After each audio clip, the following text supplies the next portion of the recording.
Hello, in this presentation I'll be showing you how to use a while loop.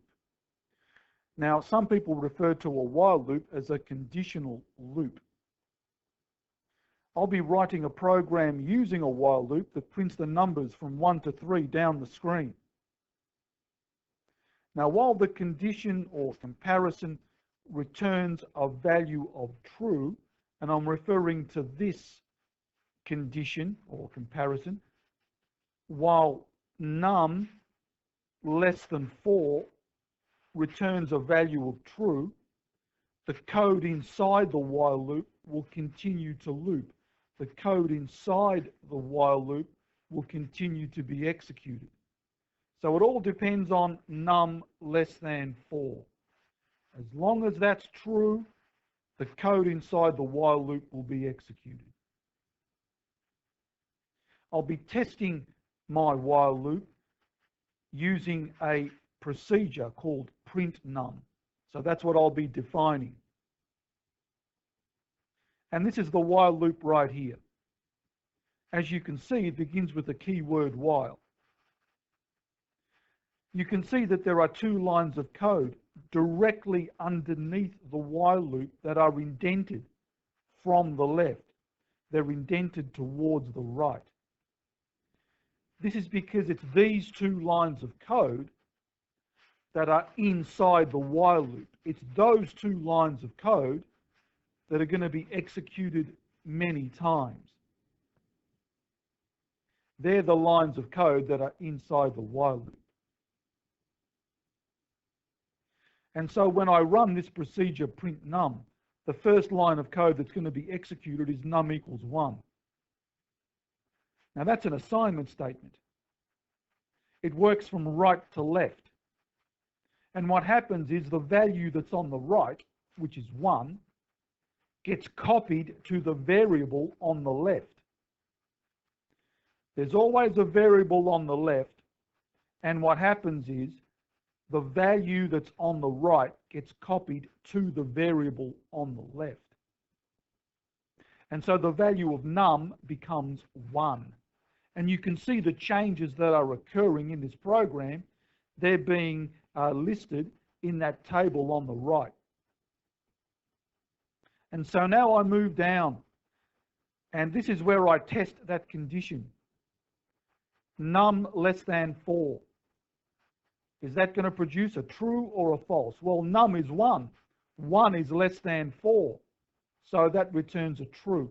Now that means that I will enter the loop. And I enter the loop for the first time. And I see the value of num printed on the screen. So I should see the number 1 being printed. And then I go to this next line, and that's another assignment statement, and it works from right to left. And the value on the right is worked out, and it's copied back to the variable on the left. So the value of num at the moment is 1, but 1 plus 1 is 2, so the number 2 gets copied back to the variable num. And so now num takes on the value of 2.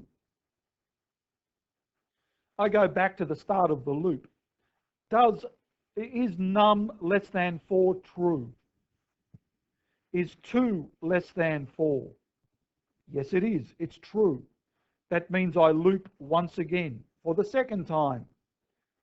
And once again, I see the value of num, which is 2, printed on the screen. Then I go to this assignment statement once more. Now the value of num so far is 2. But I go to the assignment statement, I go to the right of the equal sign. 2 plus 1 is 3. And it's the value 3 that gets copied back into num. Num is now 3. I go to the start.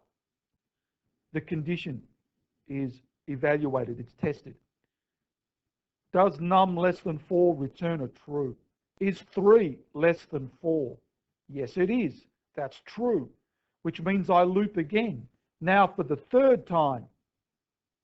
And the value num gets printed on the screen. The value 3 gets printed on the screen. The assignment statement once more. I go to the right of the equal sign. Currently, the value of num is 3. 3 plus 1 is 4. It's the value 4 that gets copied back into num. Num is now 4. I go to the start. The condition is tested. Is num less than 4? Is 4 less than 4? No, it's not. That's false. That means I'm out of the loop. It's the end of the while loop. So now that I'm out of the while loop, the next line of code can be executed. And the word end gets printed on the screen. And that's the end of my procedure.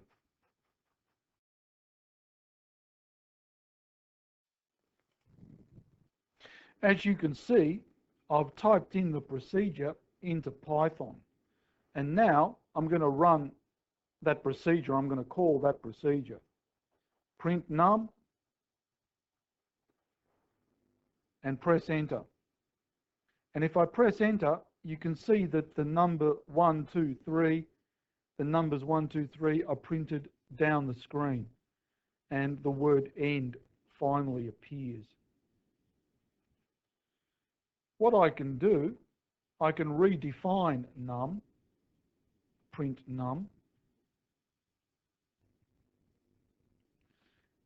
If I wanted to start from a different number, for example, instead of printing the numbers 1 to 3, I could print the numbers 5 to 9. I could start from 5, and I could end, well, num will go up to the value 10, but by typing in a number right here, 9 plus 1, that procedure should print the numbers 5 to 9 down the screen. And then we'll see the word end being printed. Print num, and the numbers 5 to 9 are printed down the screen. So this is a procedure that works. It works really well, and the code is easy to modify. Thank you very much for watching this presentation.